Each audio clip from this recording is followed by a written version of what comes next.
Euskal Herria es mi tierra madre, un país al que amo apasionadamente, una tierra mágica y antigua, de una belleza sobrecogedora.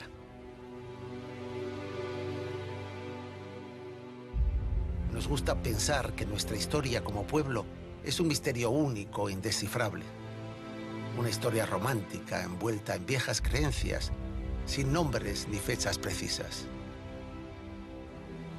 Pero eso no es historia. Esa es la mitología de un pueblo. He dedicado casi toda mi vida al estudio de Euskal Herria y a la investigación de su historia y su cultura.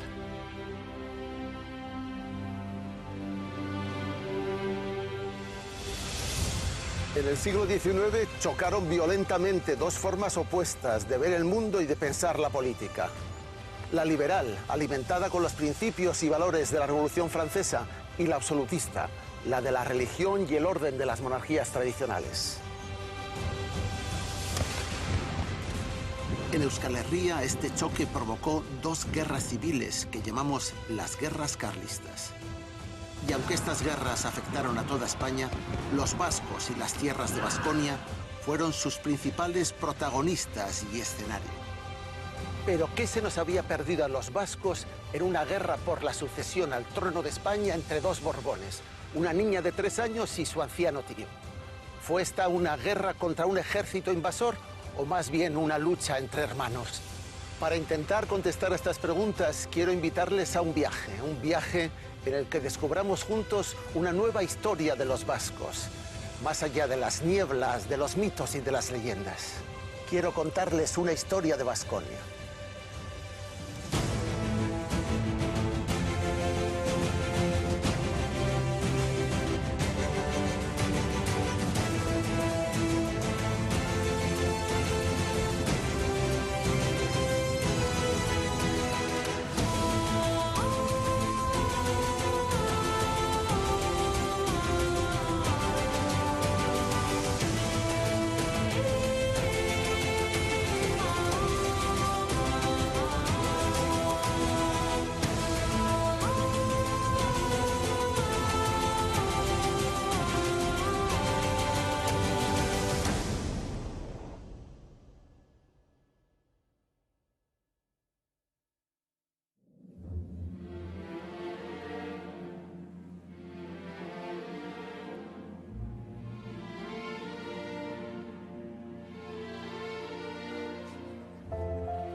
Tras la Revolución Francesa y la derrota del Imperio de Napoleón, los reyes de casi todos los países de Europa, que formaban una red de familias emparentadas entre sí, volvieron a tratar de gobernar como si nada hubiera ocurrido, como si ellos fueran la única fuente de la ley y tuvieran el poder absoluto delegado directamente de Dios.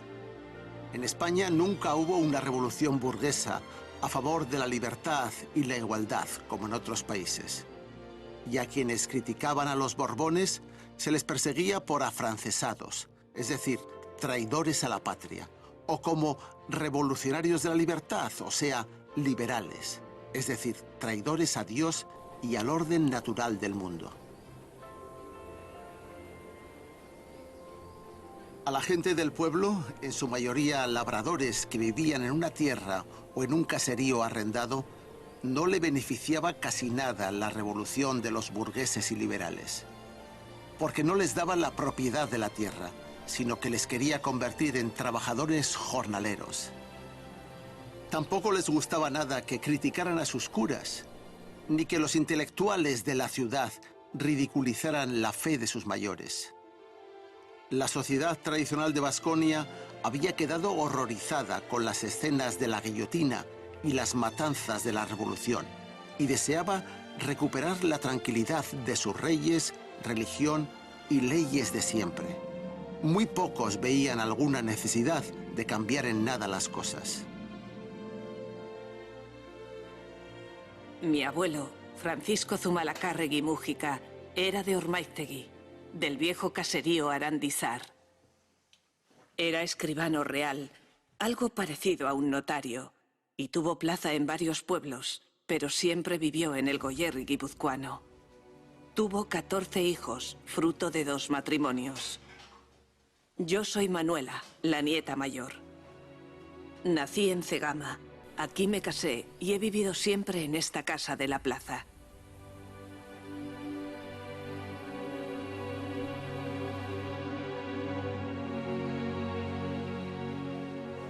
Y aquí vino a morir mi tío Tomás Zumalacárregui, un hombre legendario para muchos vascos. Él y yo veníamos de 2 abuelas distintas y teníamos casi la misma edad, así que nos criamos juntos, como hermanos. Ambos nacimos casi con la Revolución Francesa, cuando el mundo viejo se hundía y estaba surgiendo un mundo nuevo. Y la vida de mi tío estuvo marcada por aquella revolución.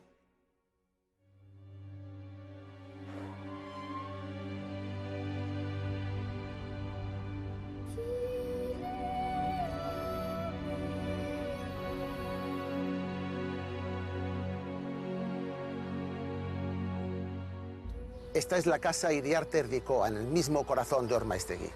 En esta casa se criaron los 14 hermanos Zumalacárregui.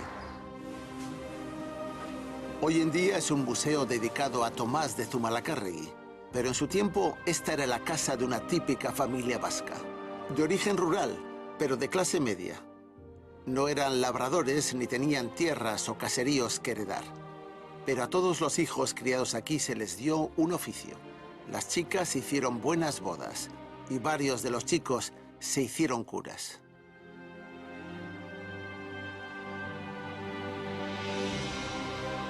En cambio, el mayor y el pequeño, Miguel y Tomás, se dedicaron a la política. Sin duda la vivieron de forma muy distinta, pero ambos fueron figuras claves de su tiempo para la historia de Baskonia. Algunos historiadores suponen que Tomás de Zumalacárregui se interesó por la vida militar por las historias que oyó de niño. Un tío abuelo suyo luchó en Perú contra los indios rebeldes del jefe Tupac Amaru, y sus narraciones debieron de encender la mente del pequeño Tomás, haciéndole soñar con batallas y héroes. Pero su padre quería que estudiara leyes, como él, y que fuera notario o abogado. Su hermano Miguel lo hizo, y con mucho éxito. Pero Tomás dejó los estudios a los 20 años, y en la segunda invasión de los franceses, la del emperador Napoleón, se unió a la guerrilla como ayudante de uno de los comandantes guerrilleros más valientes de Guipúzcoa, Gaspar Jáuregui Artxai.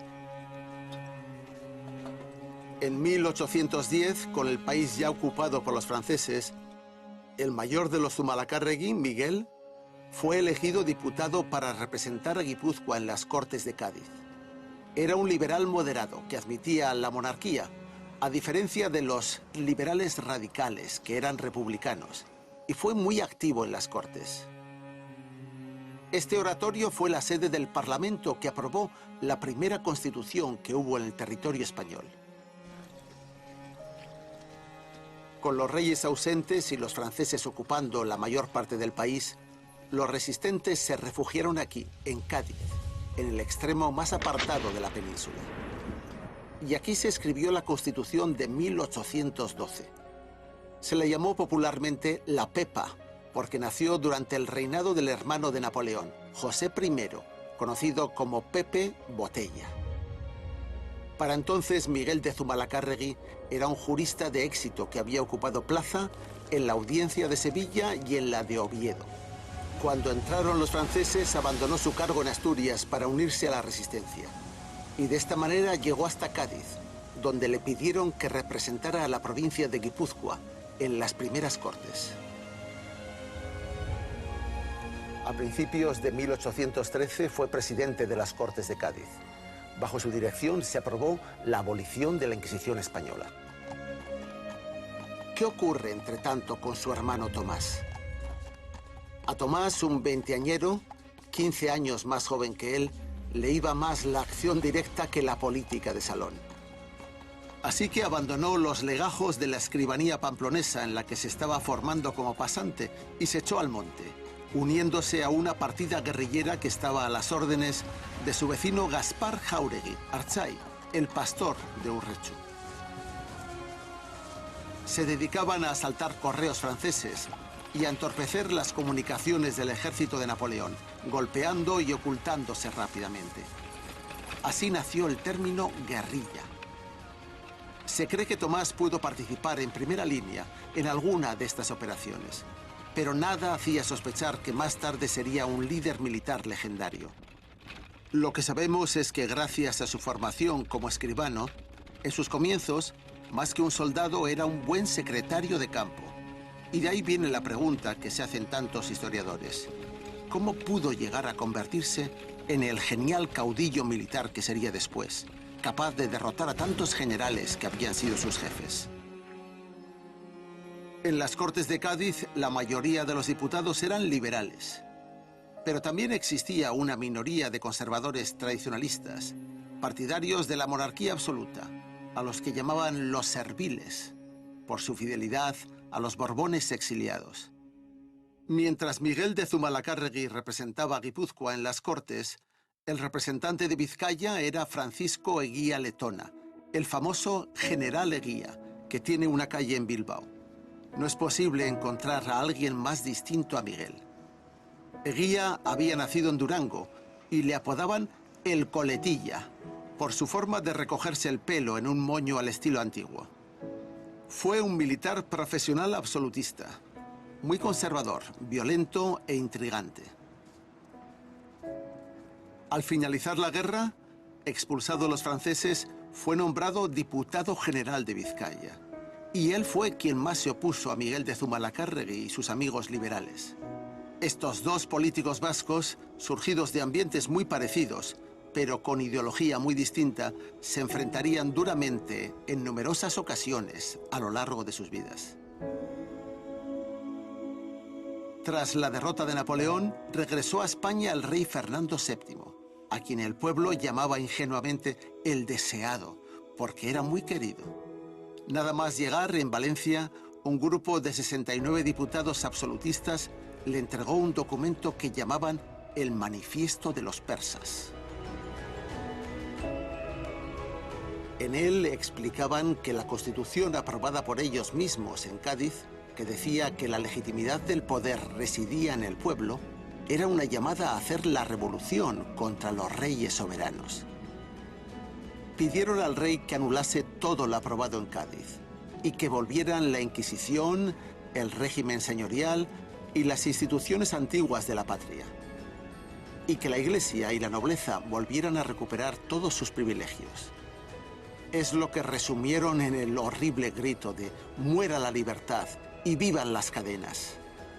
Al rey le encantó esta propuesta y se puso inmediatamente manos a la obra.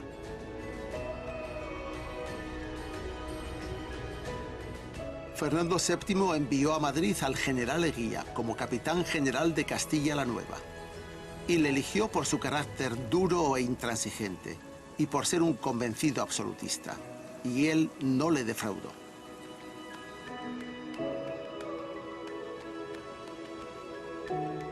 Ya en la capital disolvió las Cortes, dio un golpe de Estado al servicio del rey y apresó a los principales líderes liberales. Entre ellos estaba Miguel de Zumalacárregui. En mayo de 1814 sale de Cádiz enfermo y bajo arresto. En el trono de España ha vuelto el rey Fernando y han iniciado el absolutismo y la represión. En los días siguientes, todos los liberales de las Cortes de Cádiz fueron encarcelados, exiliados o asesinados. El enorme trabajo que habían hecho redactando una constitución para frenar los abusos del poder absoluto sobre los ciudadanos había sido en balde. La Constitución de Cádiz de 1812, la primera constitución española, también se tradujo al euskera al cabo de unos pocos años. Y obviamente se dedicó expresamente a don Miguel de Zumalacárregui. Así dice su comienzo. Don Miguel de Zumalacárregui, goitiko konseju justiziaren ministroari donkitua, nori besteri berorri baizik legez, tabidez eta arrazoi handiarekin eskaini eta donkituko diot erderatik euskara itzulitako liburu hau. Este es seguramente el primer gran texto jurídico escrito en euskera de toda la historia.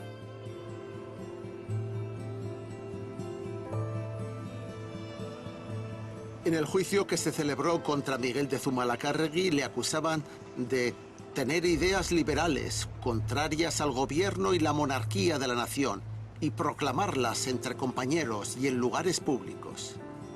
El fiscal pedía para él 10 años de prisión, aunque Miguel pasó el primer año y medio internado en un hospital militar debido a una enfermedad respiratoria. Finalmente retiraron las acusaciones, pero le degradaron de todos sus cargos y honores públicos y le mandaron confinado a Valladolid.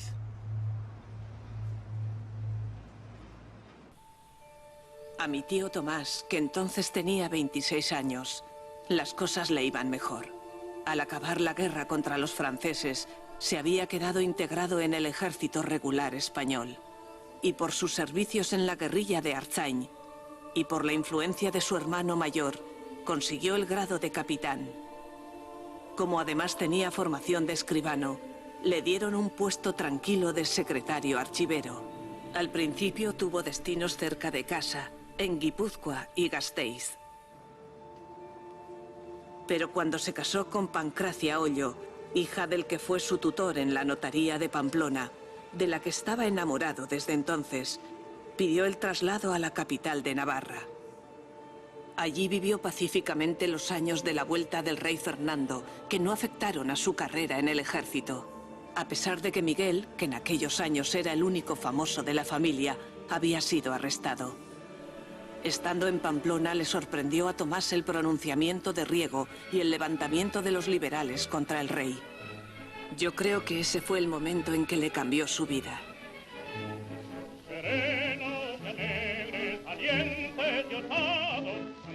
El teniente coronel Riego era un militar asturiano, liberal radical, al que Miguel de Zumalacárregui había conocido cuando estuvo destinado en la audiencia de Oviedo.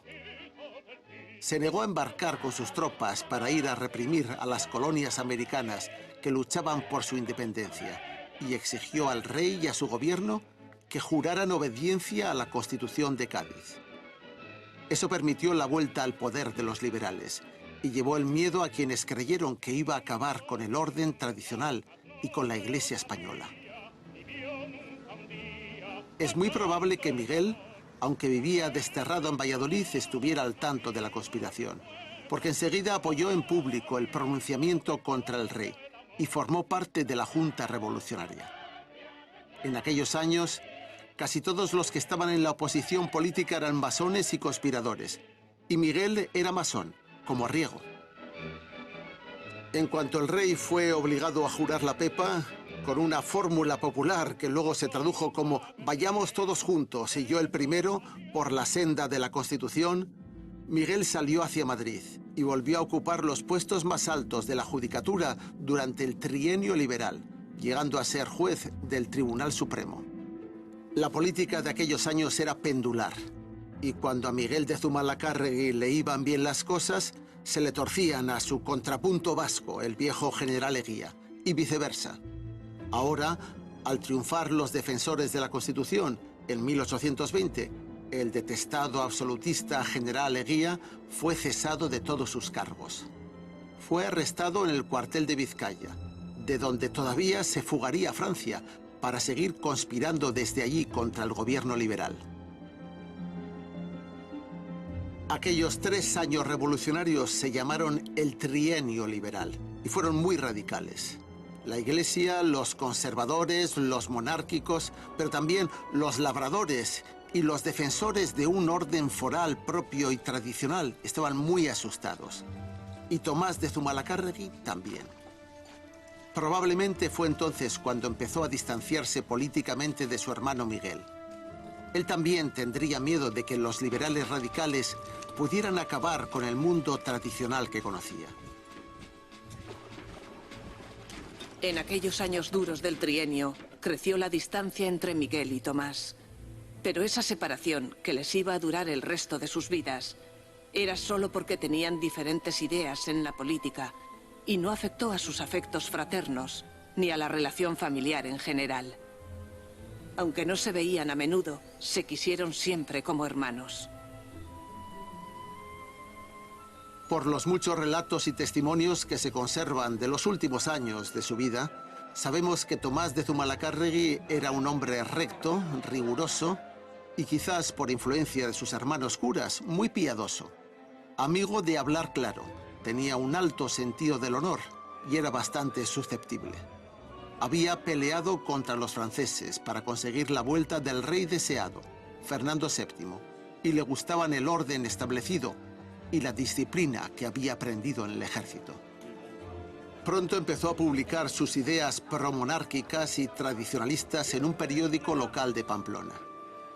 Y cuando los liberales tomaron el poder, contactó con el general Eguía, ofreciéndose personalmente a volver al monte, a la guerrilla, como en su juventud, para luchar por una patria que consideraba amenazada por la borrachera de libertad incontrolada que traían los revolucionarios liberales.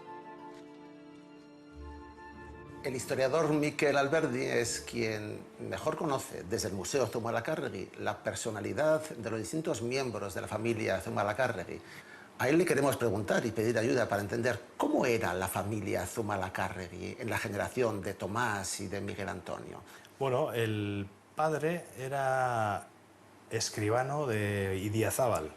Por lo tanto, bueno, era una familia de cierta importancia dentro de lo que era la sociedad goierritarra del momento, porque tenemos que tener en cuenta que el 90% de la población era analfabeta y entonces ser escribano, que era algo así como ser notario hoy en día, era todavía mucho más importante.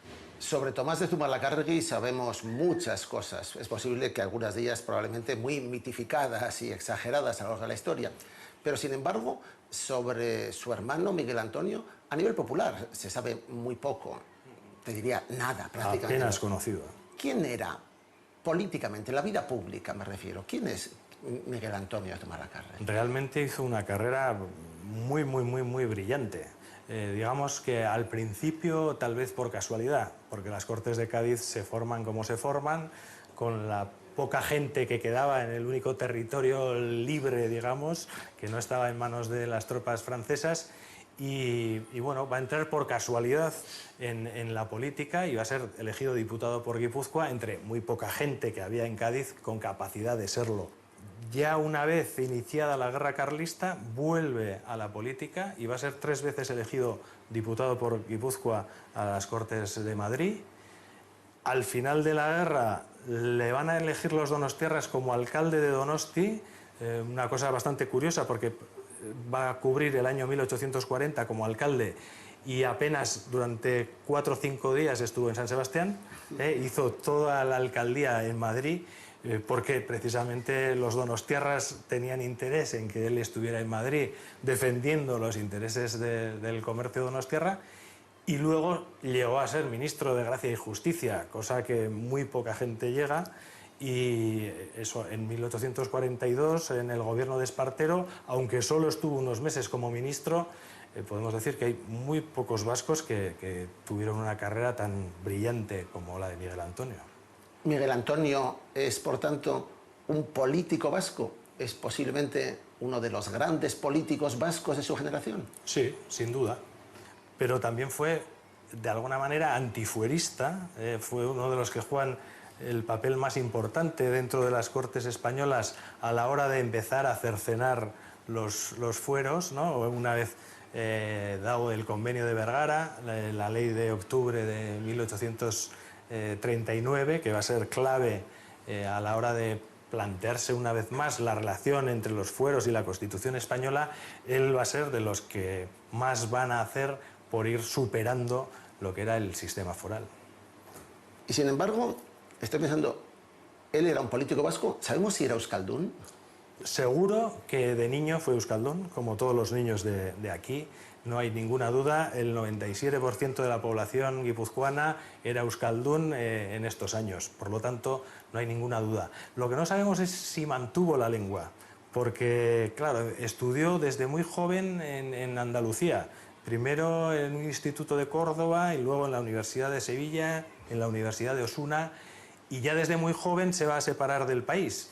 Entonces, tampoco sabemos, es muy difícil. O sea, de Tomás, por ejemplo, sabemos que mantuvo la lengua porque hablaba con sus subordinados en euskera. La mayor parte de sus tropas eran euskaldunes e incluso hay la anécdota de algún historiador español que se sorprendía cómo podía hablar esa lengua tan extraña. Dice, esa jerga, cómo se podía entender en esa jerga con, por ejemplo, los espías. Tomás Zumalacárregui tuvo una red de espías importantísima que fue clave dentro de sus triunfos militares y, por supuesto, todos los espías eran euskaldunes y hablaba con ellos en euskera. Y además era una cosa que supongo que valorarían mucho sus seguidores, porque... Por la proximidad. Efectivamente, como bien dijo Víctor Hugo, que vino unos años después a Pasajes, decía, cuando te encuentras con un campesino, si le hablas en castellano eres una persona, pero si le hablas en euskera ya eres amigo suyo para siempre. De Miguel Antonio, no podemos confirmar que escribiera nunca en euskera, o probablemente nunca lo hizo. Pero, sin embargo, hay un texto que a mí me parece capital, escrito en euskera y que está dirigido o dedicado a él especialmente. Conserváis aquí, además, en el museo, sí, una copia facsímil del mismo, ¿verdad? Efectivamente, es una verdadera joya y hay un cura de Cegama, un tal Félix Amondarain, que estaba en esos años como párroco de Mutiloa, que lo que hace es traducir un catecismo político para enseñarles la Constitución de Cádiz a los chavales en euskera. Y se toma ese trabajo, que es desde luego una maravilla, porque no había precedentes de lenguaje jurídico en euskera. Es un trabajo muy, muy, muy interesante. Y al iniciar el trabajo, la dedicatoria es una dedicatoria de muchísimo respeto. Dice, ¿a quién si no le voy a dedicar este trabajo sino a Miguel Antonio, que es, digamos, el liberal más importante que tenemos entre nosotros? ¿Sabemos si Miguel y Tomás mantuvieron como hermanos un buen trato a lo largo de su vida, a pesar de la distancia que les separó por sus distintos destinos profesionales y políticos? Por ejemplo, Tomás le felicita a Miguel Antonio por el cargo recién recibido y le dice, me alegro muchísimo de que te hayan elegido presidente de la Audiencia de Burgos, y digamos que, en fin, la relación debía ser fluida. E incluso Miguel Antonio, Tomás le habla de su mujer y de sus hijas, que en ese momento las habían cogido presas en Pamplona y no tenía contacto con ellas, y Miguel Antonio le comenta como que, bueno, que va a tratar de ponerse en contacto con ellas, que ya había querido estar con ellas, pero que no había tenido tiempo, pero de alguna manera les conoce a las hijas, le conoce a su mujer, y por lo tanto la relación debe ser fluida y normal.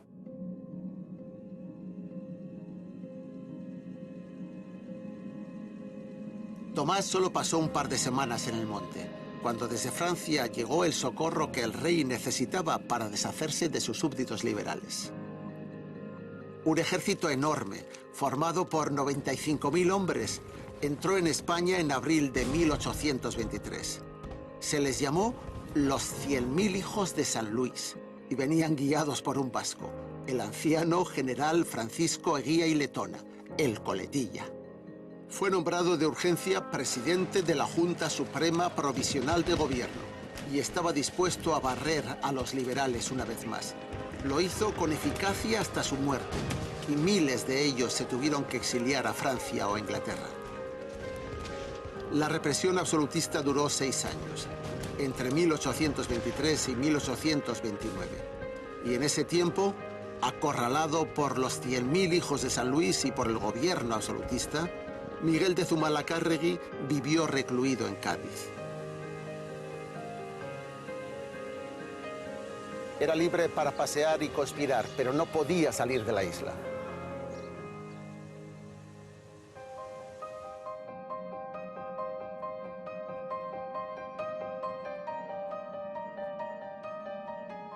Se han formado dos bandos irreconciliables: los liberales, radicales o moderados, y los absolutistas. Cada uno de ellos tratará de tomar el poder tan pronto como tenga una oportunidad. Y estos dos bandos se enfrentarán en las guerras carlistas. De momento no estaban siendo choques militares directos. Había conspiraciones, pronunciamientos, declaraciones, y se traducían en vaivenes políticos entre liberales y absolutistas que se alternaban en el control del poder. No faltaba mucho para que se desatase la guerra civil, y en muchas familias, como la de los Zumalacárregui, había hermanos en ambos bandos. ¿Qué ocurrió para que se desatara la guerra? ¿Y qué consecuencias tuvo esta en los distintos territorios de Euskal Herria? ¿Y qué motivos tuvieron sus habitantes para inclinarse a favor de uno u otro bando? En Baskonia, los liberales, en los 3 años que estuvieron en el poder, iniciaron reformas radicales para igualar a todas las provincias dentro de una legislación universal española. Una de las medidas que tomaron fue suprimir las aduanas interiores, como esta de Orduña, que solo tenía 30 años de vida. En principio, se trataba de eliminar las engorrosas y poco eficaces fronteras entre provincias para acabar con el contrabando de textiles, de tabaco y de otras mercancías que causaban graves pérdidas al Estado. A los comerciantes bilbaínos y donostiarras estas medidas les venían muy bien para introducir sus productos en el mercado español sin tener que pagar tasas de importación. Pero a las Juntas Generales Vascas les parecía una injerencia inaceptable del gobierno y un ataque a las competencias propias establecidas en los fueros. La reacción absolutista durante los 10 años siguientes desplazó el péndulo hacia el lado opuesto. Fue el tiempo de la exaltación de las instituciones y los valores tradicionales vascos. Las diputaciones y las juntas generales, ocupadas por monárquicos afines al rey, aumentaron su poder y su prestigio. Tenían policía y llegaron a tener un ejército propio. El gobierno había mandado que se creasen partidas de voluntarios realistas y fueron miles los jóvenes que se apuntaron a ellas y recibieron armas de fuego, aunque no tenían formación militar.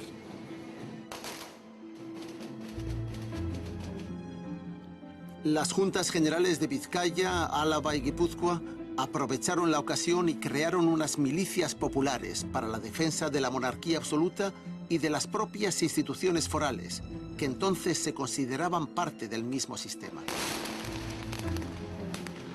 En Vizcaya, estas milicias populares se llamaban Bizkaiko Armatuak, los paisanos armados de Vizcaya. Era un ejército foral, el primer ejército vizcaíno, de más de 10.000 presuntos soldados, armados por las diputaciones. Tenían muy poca disciplina y escaso adiestramiento, pero luego formarían el núcleo del levantamiento carlista. Las juntas y la Diputación de Vizcaya querían dotarse de una sede digna. Y en esta década de reacción absolutista, renovaron íntegramente la Casa de Juntas. Era una demostración de fuerza y de prestigio muy razonable y acorde con los nuevos tiempos. Los junteros y diputados se estaban educando ya en la importancia de los sistemas parlamentarios y deseaban tener una auténtica cámara legislativa comparable a otros pueblos más avanzados. Para ello, justo cuando los fueros empezaban a ser atacados por los liberales, enaltecieron la simbología del árbol foral, la de la desvencijada ermita de la Antigua y la de la tribuna juradera, donde antiguamente se habían sentado los reyes de Castilla o sus delegados para renovar el juramento del fuero. Además, en fechas recientes habían empezado a venir a visitar Guernica personalidades importantes que admiraban las formas de gobierno de los vascos, como el sabio alemán Wilhelm von Humboldt o John Adams, el segundo presidente de los Estados Unidos, y solo podían mostrarles un viejo árbol carcomido y una pequeña ermita medio destartalada. Eso tenía que cambiar. Aquellos años de la reacción absolutista fueron también los años en los que se crean, no sé si las instituciones, pero desde luego las sedes de las instituciones de gobierno en los distintos territorios de Baskonia. Es en concreto aquellos años cuando se genera todo este complejo en el que ahora estamos, en Guernica, el de la Casa de Juntas con los edificios anexos y distintos módulos que lo componen. Para entender cómo se creó y de dónde surgió la idea y por qué se construye de esta manera a principios del siglo XIX, recurrimos a quien mejor conoce y quien mejor ha investigado estos aspectos de la historia de Vizcaya y de la historia del arte y de la arquitectura, que es la doctora Nieves Basurto. ¿Cómo nace todo esto? ¿Cómo se inventa un lugar como la Casa de Juntas de Guernica?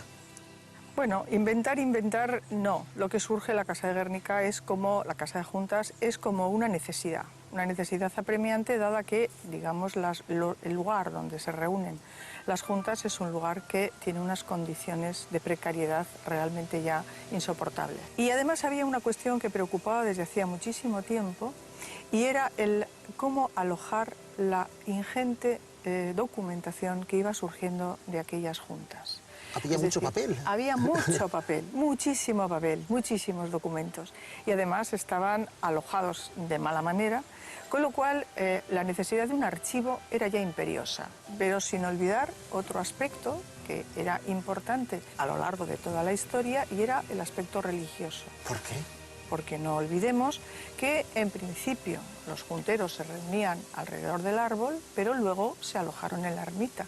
Y durante muchísimo tiempo las reuniones se realizaron en la ermita o en la iglesia, que se acondicionó para tal uso. ¿Por qué se lo encargan a Antonio Echevarría? ¿Qué sabía Antonio Echevarría de hacer estas cosas con esta monumentalidad? Antonio Echevarría es el gran desconocido. Antonio Echevarría es uno de nuestros grandes arquitectos neoclásicos, y yo diría que uno de los grandes arquitectos de los últimos siglos, ¿no? Por decirlo de alguna manera. ¿Tenía algún precedente? ¿De dónde saca las ideas necesarias para satisfacer esa demanda que le plantean las juntas y que le plantea el señorío de Vizcaya cuando le dice: haznos un parlamento, que además sea archivo, que además sea capilla y que además sea alguna de las otras funciones que estás diciendo? ¿Cómo se inspira? Efectivamente, cuando Antonio Echevarría recibe el encargo de realizar una obra con estas características, tipológicamente no tiene referentes, no tiene antecedentes, no los tiene. ¿Había parlamentos en España? ¿Había parlamentos? Luego no en Baskonia, no en Euskal Herria. No había parlamentos en España, y no había parlamentos en Europa de estas características. Esta es una de las, realmente, de las tipologías más primeras, ¿no? En este sentido, absolutamente pionera. Los precedentes para este edificio los busca Antonio Echevarría en Cádiz y en el lugar en el que se reúne por primera vez las Cortes Constituyentes. ¿Dónde era? De Cádiz, que era un teatro. Un teatro. El Teatro Isla de León en San Fernando, en Cádiz.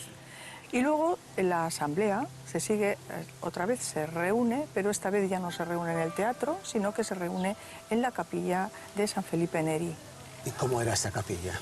Tiene forma elipsoidal, es decir, tiene esa forma para facilitar, digamos, la reunión, y por otra parte tiene también el elemento del altar, que también estaba presente, con lo cual ahí el teatro, si por una parte el teatro solamente podía ser precedente, digamos, del aspecto más propiamente asambleario o de reunión, lo que está claro es que la capilla ya le sirve, digamos, para cumplir esa otra función, ¿no? La función también religiosa, la función de altar. Hay otro elemento en el conjunto de la Casa de Juntas de Guernica que a mí y a mucha gente, entiendo, nos llama siempre mucho la atención, que es el que sirve de respaldo o de fondo al árbol, a los juramentos ante el árbol que realiza el Endacari, que realizó José Antonio Aguirre, a los de las últimas asambleas del siglo XIX, y es esa especie de, yo lo llamo templo griego, ¿no? Esa especie de, no sé cómo se llama, ¿qué es?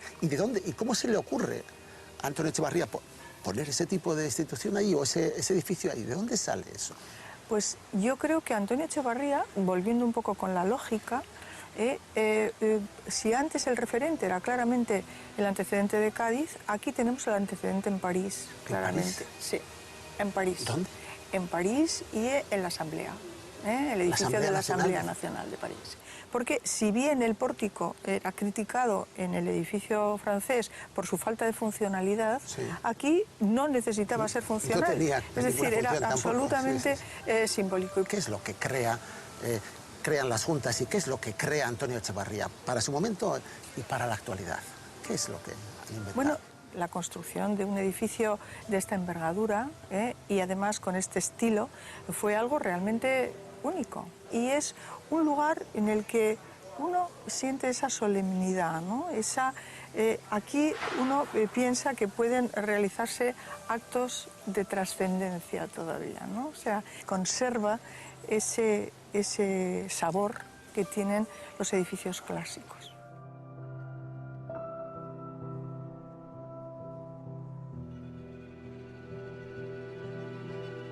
Durante los años del absolutismo en los que se construyó la Casa de Juntas de Guernica y se divulgó la defensa de los fueros provinciales frente al afán uniformizador de los liberales, Tomás de Zumalacárregui ya había ascendido al grado de coronel del ejército español. En este tiempo fue miembro de la Comisión Militar de Depuración y Represión de los liberales.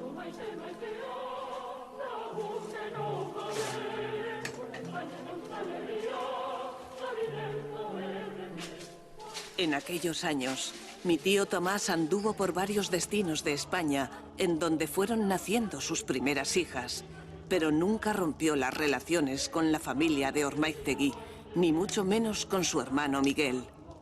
Por lo que sabíamos de él, solo se ocupaba de asuntos administrativos en el ejército real.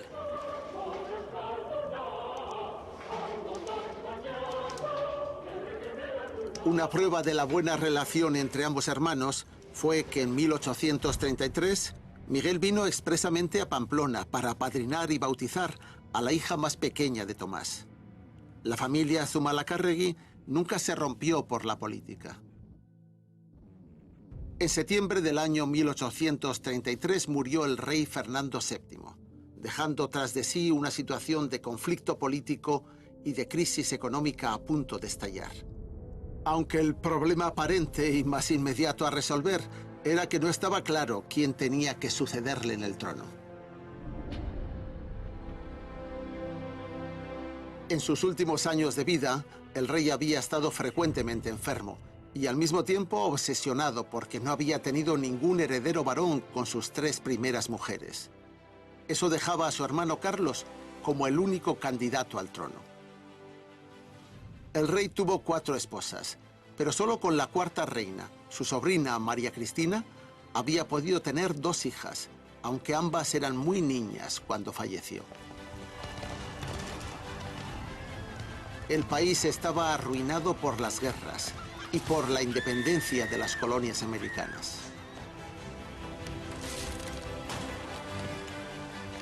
La joven María Cristina, actuando como regente cuando su marido estaba enfermo, empezó a introducir reformas liberalizadoras, orientando al gobierno hacia un liberalismo moderado. También amnistió a miles de exiliados liberales, esperando contar con su apoyo para sacar al país de la ruina. Esto provocó el descontento de los más reaccionarios de la corte, así como el rechazo de la nobleza y el clero de todo el país, cuyas posiciones eran irreconciliables con el liberalismo. Ellos se identificaban con el ultraconservador Carlos María, el hermano del rey. Carlos María no entendía por qué había que cambiar las leyes, concretamente la ley sálica, para hacer heredera a una niña de 3 años, su sobrinita Isabel, cuando él estaba plenamente capacitado y dispuesto a asumir la corona. El conflicto dinástico se originó porque la ley sálica impedía que reinaran las mujeres. Ellas solo podían heredar el trono si no había hijos varones en la línea principal, o hermanos o sobrinos en la línea lateral. Pero Fernando cambió la ley e insistió en dejar como heredera a su hija, y por ese motivo, a los pocos días de morir él, se inició la sublevación. Desde hacía meses, los absolutistas estaban preparados para reaccionar con un golpe de Estado e imponer a Carlos en el trono si se consumaba la sucesión en la pequeña Isabel II. Al principio, Tomás de Zumalacárregui no pudo participar en esta sublevación, porque le tenían muy vigilado en Pamplona. Se había radicalizado tanto que el gobierno no le dejaba ni siquiera comprar un caballo, por miedo a que saliera corriendo, como de hecho hizo a la primera oportunidad, y se uniera a la rebelión. En Vizcaya encabezaron la sublevación contra el gobierno 2 cabezas de la política local. Pedro Novia de Salcedo, un hombre de gabinete, gran teórico y defensor de los fueros, y el marqués de Valdespina, uno de los mayores propietarios de tierras y caseríos de todo el señorío de Vizcaya, que administraba su importante fortuna desde este soberbio palacio de Ermua. Apoyando a Carlos María, pusieron al servicio del levantamiento a los paisanos de Vizcaya, los Vizcaico Armatuak, la primera fuerza militar del pretendiente don Carlos. El gobierno tardó demasiado en reaccionar y en darse cuenta de todo el potencial que tenían los seguidores de don Carlos. Los sublevados a favor de don Carlos estaban aleccionados por el clero y dirigidos por un entonces casi desconocido Tomás de Zumalacárregui, que inesperadamente se reencarnó en un gran genio militar. Él se encargó de Navarra, sobre todo de la frontera occidental en los límites de Álava y Guipúzcoa. Su campo de operaciones favorito fueron las Amézcoas y la Sacana. Allí jugó al gato y al ratón con algunos de los mejores generales del ejército español, varios de los cuales habían sido sus maestros. Sorprendió a todos porque de una tropa heterogénea de aldeanos desarrapados consiguió hacer un ejército eficaz. Es entonces cuando los fieles voluntarios navarros que formaban su guardia personal le empezaron a llamar cariñosamente el tío Tomás, y cuando consiguió que todos se juramentasen para morir por la patria y por el rey don Carlos. Casi de inmediato se convirtió en un mito a nivel europeo. Nada más empezar la guerra, en 1834, destinaron a Miguel de Zumalacárregui a la audiencia de Burgos. En teoría iba como jefe de planificación de la audiencia, pero en la práctica tenía la misión secreta de estar cerca de las provincias vascas, para contactar con su hermano Tomás, que se había sublevado, y conseguir que desertase de los partidarios de don Carlos.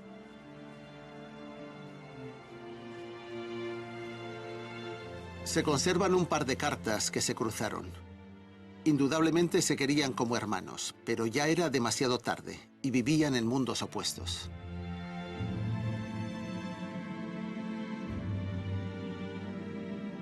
En escenarios como este, los carlistas de Tomás de Zumalacárregui y los cristinos, los seguidores de la reina regente María Cristina, se enfrentaron una y otra vez sin ninguna piedad entre ellos. Cada batalla cosechaba cientos de muertos. 400, 500 voluntarios o jóvenes reclutas quedaban tendidos en el suelo al acabar cada jornada. Y todavía era peor para quienes se rendían y eran hechos prisioneros, porque al estar los carlistas en constante movimiento, no podían llevárselos consigo y habitualmente acababan fusilados a las pocas horas. Los cristinos no se quedaban atrás en las represalias y escarmientos ejemplares a la población local, porque pensaban, con bastante acierto, que todos eran colaboracionistas. Europa quedó horrorizada ante la carnicería inhumana que se estaba organizando en Baskonia. Una auténtica masacre, con venganzas crueles, estragos gratuitos y barbarie sin límite. Tomás de Zumalacárregui cogió fama de ser un jefe implacable. No tenía piedad ni con los reclutas más bisoños, casi adolescentes, que se rendían en los pueblos. Tuvo que venir Lord Eliot, el embajador inglés, para hacer firmar un convenio a los combatientes en el que se comprometían a humanizar la guerra. Fue el primer acuerdo de este género que se firmó en el mundo, así que Baskonia, debido a sus excesos, se convirtió en un campo de experimentación del respeto a los derechos humanos en tiempo de guerra. Ambos bandos buscaban el exterminio del contrario. Se conocían bien y sabían cómo causarse el máximo daño.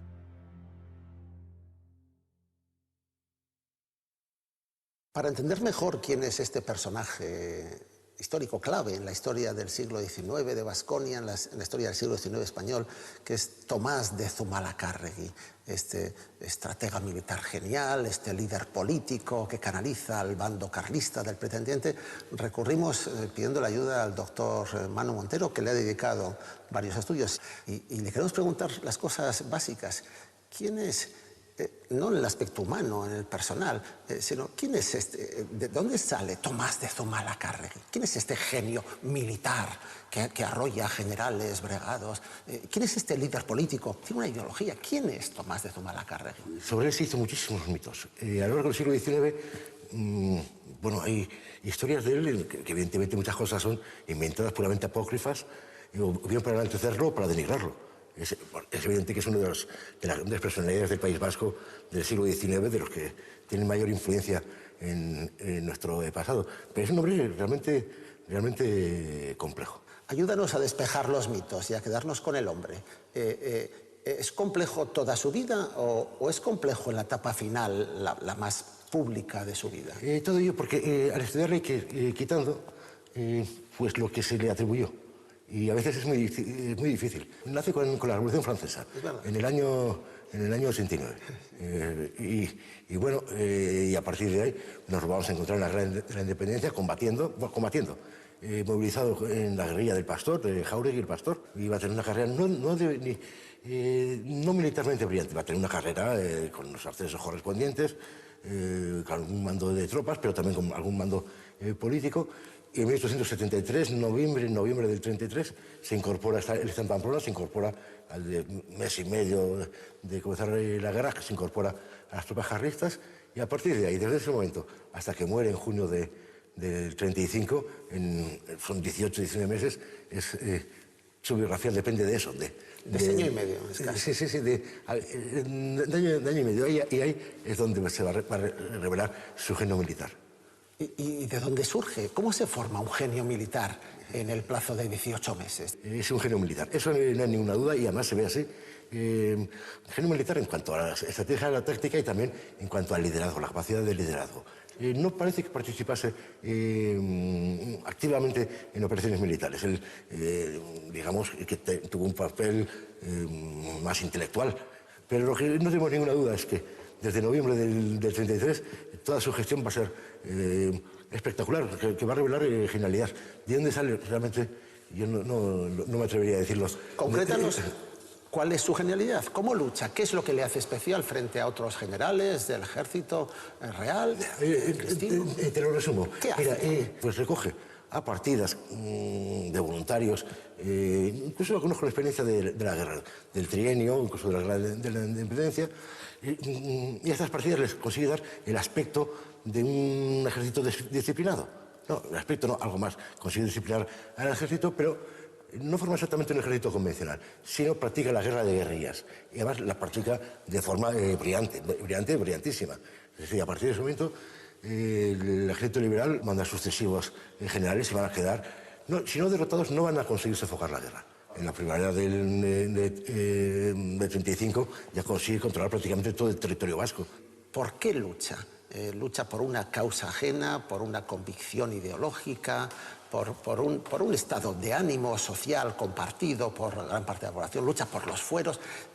Al final, incluso dudo de quién es el líder del carlismo en la primera etapa. ¿Es el propio Tomás de Zumalacárregui o es Carlos María Isidro el pretendiente? No, vamos a ver, Tomás de Zumalacárregui es el que da su oportunidad política al carlismo, eso sin ninguna duda. Llega a ser el líder en la práctica, pero es un liderazgo peculiar, no es un liderazgo ideológico. ¿Por qué lucha? Por sus convicciones, sin duda. Está defendiendo unos modos de vida tradicionales, del que forma parte los fueros y forma parte todo un mundo de creencias, de símbolos, en un mundo amenazado por la revolución. Cierra el balance. ¿Qué aporta Tomás de Zumalacárregui a su tiempo y a los que le suceden? Creo que es de las personalidades históricas más importantes del siglo XIX para el País Vasco, sin ninguna duda. Es decir, afianza el carlismo. Porque después de la muerte de Zumalacárregui, el carlismo consigue mantener el territorio vasco, pero claro, con un agotamiento de la población, impuestos, y no se puede vivir una guerra indefinidamente. Zumalacárregui es la oportunidad política del carlismo es el que crea como alternativa al carlismo frente al régimen liberal. Una alternativa real. Sí, lo fue, y consolidó el carlismo, y el carlismo, 40 años después, va a tener capacidad también de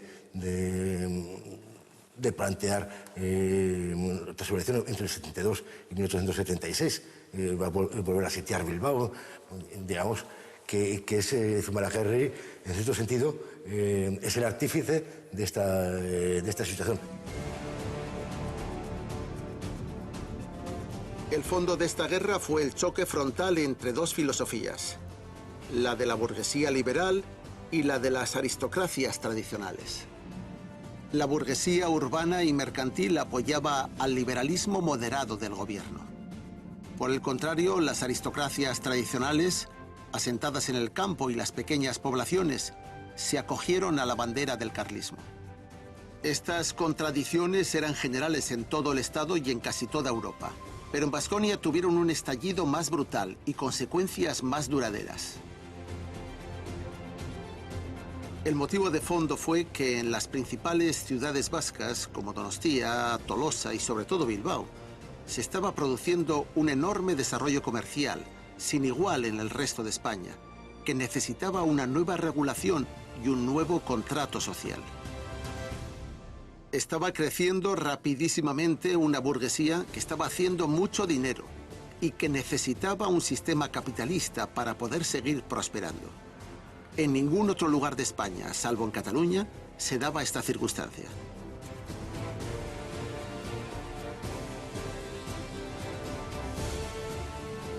Y por otro lado, el campo vasco tenía una sociedad tradicional fuerte, bien integrada y con fórmulas eficaces de organización política, los fueros, que no se podían borrar sin crear un trauma grave a la población. El labrador vasco se sentía libre y era muy orgulloso. A ello contribuía la creencia arraigada en la hidalguía universal, lógicamente. Eran campesinos y no eran ricos, pero vivían bien. De modo que en aquel momento, los dos grandes bloques de la sociedad vasca, la élite comercial industrial y la gran masa rural agropecuaria, sentían que tenían buenas oportunidades de éxito, y eso hizo que el choque entre ambos mundos fuese mucho más brutal. En cierto modo, la guerra civil en Baskonia era inevitable, y lo de menos era quién fuese el rey que ocupara el trono de Madrid. Pero ¿quién va a ganar y a perder tras el levantamiento carlista? Y sobre todo, ¿qué va a ocurrir con el genial Tomás de Zumalacárregui, ahora que era observado por toda Europa? Aunque el objetivo último era la toma del poder en Madrid, el desenlace definitivo se produjo en torno a Bilbao, la ciudad odiada y deseada por los carlistas, el símbolo del éxito de los comerciantes y empresarios liberales. Don Carlos, el pretendiente al trono, mandó a Zumalacárregui tomar Bilbao. Y el tío Tomás, probablemente sin mucha convicción personal, se dejó convencer para intentar conquistar la ciudad.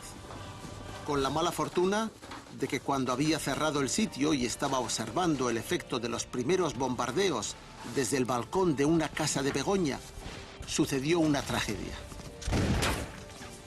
Una bala de fusil disparada desde la barricada de la Rínaga rebotó con una trayectoria imprevisible en los barrotes del balcón y se le incrustó profundamente en la pantorrilla. Los testigos coinciden en que Zumalacárregui tenía unas piernas muy fuertes. Y ese detalle fue clave para la historia, porque esa misma musculatura dificultó que los médicos encontrasen la bala y la pudieran extraer. Lo que ocurrió después ha sido descrito muchas veces y analizado desde todas las perspectivas posibles. El general herido fue evacuado por sus hombres y, rechazando todos los consejos de los médicos, de sus oficiales y del propio don Carlos, insistió en ser llevado a su pueblo para que le tratara Petriquillo, un famoso curandero de Serain. El calor y el cansancio acumulado del viaje, que duró 6 días, la pérdida de sangre, el estado de debilidad previo del herido y las torpes maniobras que se hicieron para tratar de localizar y extraer la bala perdida en el voluminoso paquete muscular de la pierna del caudillo le provocaron una infección generalizada que le llevó a la muerte en esta misma casa de la plaza de Cegama, asistido por la familia de su sobrina Manuela y tan cerca de sus orígenes. Muchas veces he pensado que vino a mi casa para morir entre los suyos. No quiso quedarse ni con el rey Don Carlos, ni con los mandos de su ejército. Quería estar solo con los suyos, con los que le querían. Seguro que le hubiera gustado despedirse al pie de la Izcorri, rodeado de todos sus hermanos. Sobre todo de mi tío Miguel.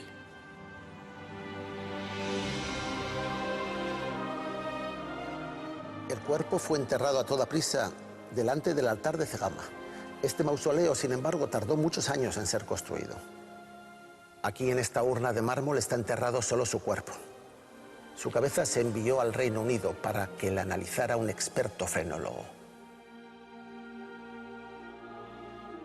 Esa decapitación del cadáver era frecuente en la época, porque creían que estudiando los cráneos se podían descubrir las claves ocultas de la personalidad. Y como Tomás de Zumalacárregui ya era considerado por todos como un genio de la estrategia militar, era importantísimo descubrir los secretos que encerraba su cabeza. Es posible que esté perdida entre los fondos del Museo de Anatomía de la Universidad de Edimburgo, pero alguien debería investigarlo y devolverla al lugar que le corresponde. Tomás de Zumalacárregui dejó una huella imborrable en nuestra historia.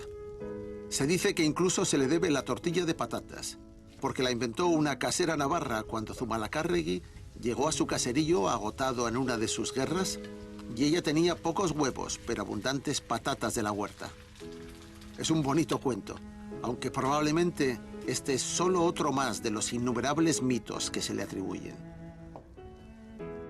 Pero ¿qué fue del otro gran Zumalacárregui, de Miguel? Nada más fallecer Tomás, devolvieron a Miguel a Madrid, y allí fue nombrado ministro del Tribunal Supremo de las Indias. Al acabar la guerra, bajo la protección personal del general Espartero, fue nombrado ministro de Justicia de España. Era obvio que su bando, el liberal, había ganado esta partida. Miguel de Zumalacárregui sería también diputado general de Guipúzcoa y alcalde de Donostia. Sin duda fue un hombre clave en la historia de Baskonia en la primera mitad del siglo XIX. Pero su nombre y su recuerdo han quedado eclipsados ante el brillo cegador de su hermano, el caudillo invencible de la Primera Guerra Carlista. La Primera Guerra Carlista fue una guerra civil con causas muy profundas. Para Euskal Herria, decir que fue una guerra de sucesión dinástica por los supuestos derechos de dos Borbones nefastos, tío y sobrina, es una simplificación que no aporta ni explica nada. Es otro mito histórico vacío.